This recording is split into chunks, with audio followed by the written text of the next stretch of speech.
let's switch gears for a minute. There's a bit of a sad tone to this particular story here as we get ready for the draft. We've lost one of the names who was supposed to be in this particular draft. Former LSU wide receiver Kyren Lacy died from an apparent suicide months after being involved in a fatal car accident. Now, he was already facing legal pressure, and now tragically, he's apparently taken his life.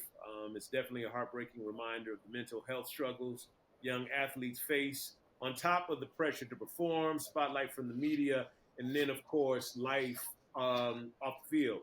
So, I want to get you all's take on how much of a toll does the game take on your mental health? And have you ever played with someone or ever witnessed a teammate dealing with that kind of weight that didn't know where to go or where to turn?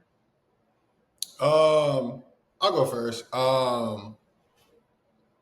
When it comes to how much pressure the league puts on you, it's very much about your why and how important that is to you, and that kind of like determines it. It's like for me, I wanted to change like people's livelihoods. Much like Chris is saying, like a lot of these people aren't just making decisions for them; it's for their families, their unborn ones too. And so that's a lot of weight to put on one person to change generations. A lot of them. And so like that makes every decision, every missed block, every missed tackle, every missed pressure like that much more important. And to that next point, I was that person that wasn't dealing with those pressures well, especially as a seventh round draft pick. And luckily, thanks to our player personnel people up in Minnesota, he saw me struggling with it, and so he reached out to me and he got me involved with therapy.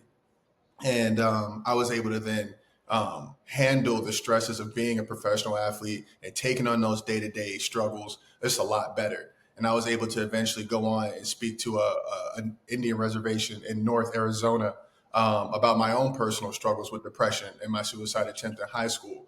And so the ability to share your story also gives you a lot of power too. And so yeah, with that, this is like really sad, and it's all about like being aware of the people around you if you can be, and like if you are yourself going through something, looking up your local suicide hotline and prevention number and giving them a call as well.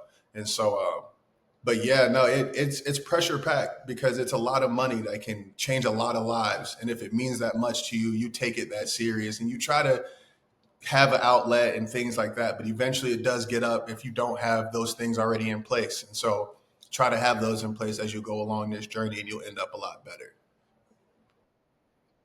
Yeah, I agree with you, man. Like it's sad, man, because he's a young man, he got a whole lot of life to in front of him, and it's just sad that the outcome was what it was, and God rest his soul, man. I think for the most part, it.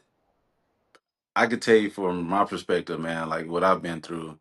Like it was tough, man, when I was coming from Pittsburgh to Cleveland, and I was a free agent my fifth year going into my sixth year, and I signed a pretty big deal, man, 4 years, you know what I mean, and I then hit a wall because I started feeling like, a lot of pressures of a lot of people coming from, from everywhere, from family, friends, out of the woodworks of, handouts. You know what I'm saying? Everybody want to be able to have the handout. And I hit a deep depression, man, into where I've never felt depressed before like that, man. You know what I'm saying? Like having the spotlight on you, having a lot of people coming to you for their problems and putting their problems on you, and then them problems become your problems. Then it all equates to your family, then your marriage, the stuff that boils down to the things that goes on, and it got heavy, man. And like Steven said, man, I had to get with a therapist and get with my with the team with Cleveland when I was with Cleveland. I had to talk to a team therapist, and then I started doing therapy on the side by my lone self, you know what I'm saying, with someone else to be able to get the help that I need, because I found myself sleeping in a dark room, not being able to be there for my son, my unborn son. Um Not my unborn son, but my newborn son, not just spending time with him.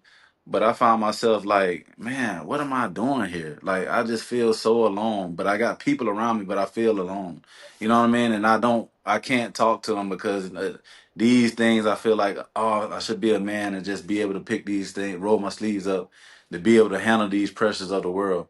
But it wasn't easy, man. Like I thought about those things, and it brought me back to my high school days where I had a friend that literally committed, suicide because he had a lot of pressures in the world of the world, you know, being who he was, and a lot of people, his family dealing with drugs and things like that, and he felt like he didn't have an outlet, and I felt like I was trying to be that outlet for him, but it, I was too late. You know what I mean? So, um, I just think back and I think about the people that were on this earth, man. I just like to say, man, just be there for one another, man.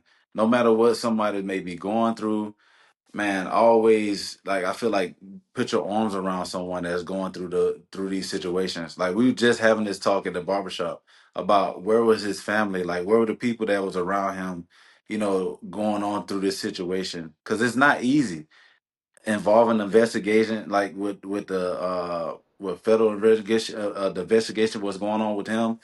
I'm pretty sure he was battling that stuff on his own, man. Nobody being around him like that. So I think we, as all, man, like, if you're going through something, please don't suffer in silence, man, because that's the worst thing that you could do.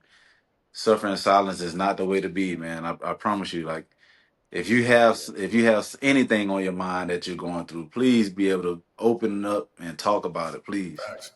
Yeah. Appreciate that insight from both of y'all. So rest in peace to that young man. We'll continue to follow this. I know this is going to have to be an ongoing conversation, but Right. definitely appreciate what you all had to say.